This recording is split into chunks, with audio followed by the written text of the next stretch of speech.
খুলনা থেকে এক ভাই প্রশ্ন করলেন, মোহাম্মদ সাইদ আহমেদ হাফেজ প্রশ্ন করলেন, হুজুর নবী করিম সাল্লাল্লাহু আলাইহি সাল্লাম মিরাজে যাওয়ার পর কি কি চমৎকার ঘটনা ঘটলেন? আলহামদুলিল্লাহ, মাশাআল্লাহ। ভাইজান অনেক সুন্দর প্রশ্ন করলেন যে আমার নবী করিম সাল্লাল্লাহু আলাইহি সাল্লাম মিরাজে যাওয়ার পথে সবচেয়ে মজার একটা কি ঘটনা ঘটলেন। নবী করিম সাল্লাল্লাহু আলাইহি সাল্লাম যখন উম্মে হানি রাদিয়াল্লাহু তাআলা আনহার ঘরতে নবী করিম সাল্লাল্লাহু আলাইহি সাল্লাম যখন বোরাপে রওনা করে তখন সোয়া লক্ষ নবী ও ওলিগণের রওজা মুবারকের উপরে দিয়ে নবী করিম সাল্লাল্লাহু আলাইহি ওয়াসাল্লামের মিরাজের রাস্তা তৈরি করেছেন। কেন প্রথম যখন হযরতে মুসা আলাইহিস সালামের রওজা মুবারকের উপরে দিয়ে নবী যায়, তখন নবী করিম সাল্লাল্লাহু আলাইহি সাল্লাম দেখেন যে হযরতে মুসা আলাইহিস সালাতু ওয়াস সালাম রওজা থেকে উঠে রওজার উপরে উঠে 2 রাকাত নামাজের জন্য মুসাল্লায় দাঁড়ায় গিয়েছেন। তখন আমার নবী ফলো করে দেখলেন যে মুসা রওজা থেকে উঠে মুসা রওজার চাইরে নামাজ পড়তেছেন। তখন আমার নবী মুস্কি হাসি দিয়ে নবী করিম সাল্লাল্লাহু আলাইহি সাল্লাম বুড়ো আপনি আল আকসায় চলে গেলেন। যে আল আকসা, যে ফিলিস্তিনে যে আল আকসা আছে, এটা আমাদের মুসলিমের প্রথম কিবলা ছিলেন। আর ওই আল আকসাতে আমার নবী সব নবীদেরকে নিয়ে আমার নবী 2 রাকাত নামাজ পড়েছিলেন। তখন নবী করিম সাল্লাল্লাহু আলাইহি সাল্লাম যখন আল আকসাতে ঢুকলেন, ঢোকার পর সব নবীগণকে আল্লাহ পাক আল আকসাতে পাঠিয়ে দিলেন, যাও তোমরা মুক্তদি হয়ে আমার হাবিবের পিছনে তোমরা নামাজ পড়ো। তখন সকল নবীরা আমার নবী করিম সাল্লাল্লাহু আলাইহি সাল্লামের পিছনে দাঁড়ালেন আর ইকামতের জন্য মুয়াজ্জিন হয়ে দাঁড়ায় গেলেন হযরতে মুসা আলাইহিস সালাম। যখন মুসা মুক্তাদি হয়ে দাঁড়ায় গেলেন, তখন সকল নবীরা নবীর পিছনে দাঁড়ায় গেলেন। তখন আমার নবী এখানে 2 রাকাত নামাজ পড়েছিলেন। এইখানে 2 রাকাত নামাজ পড়ার পর, এখানে মুসা নবী 2 রাকাত নামাজ পড়ার পর আমার নবী প্রথম আসমানে গেলেন। প্রথম আসমানে যাওয়ার পর আকামাল্লাহু আদম, হযরতে আদম আলাইকুম কুমি হাবিবে কান্তানামু আদম, হযরতে আদম আলাইহিস সালামের সাথে আমার নবীর দেখা হয়ে গেলেন। তখন আমার নবী দ্বিতীয় আসমানে গেলেন।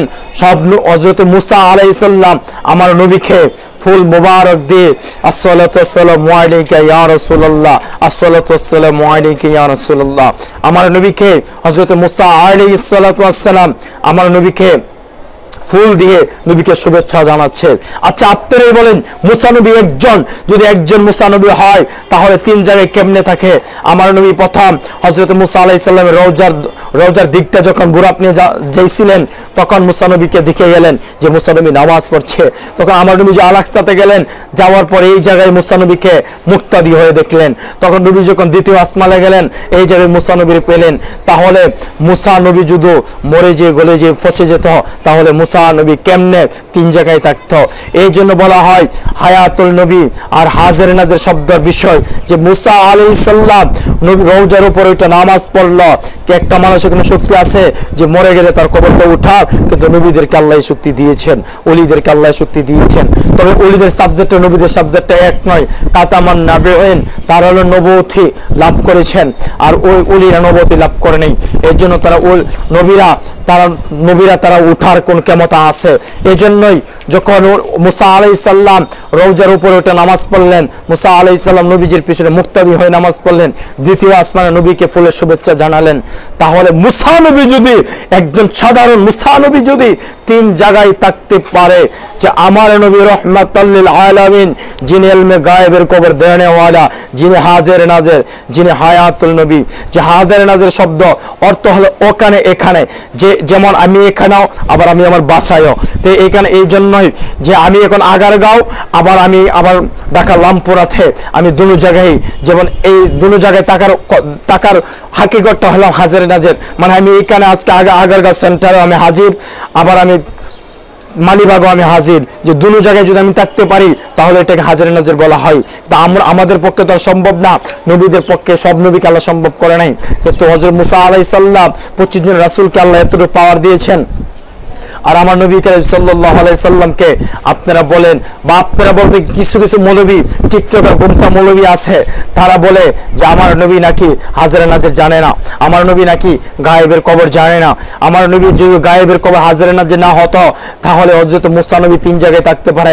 আমার নবী আউয়ালের নবী, আখিরের নবী, জাহিরের নবী, বাতুনে নবী, 100% চতুর্দিকেই আমার নবী হাজর ও নাজর গায়েবের কবর দেনেওয়ালা।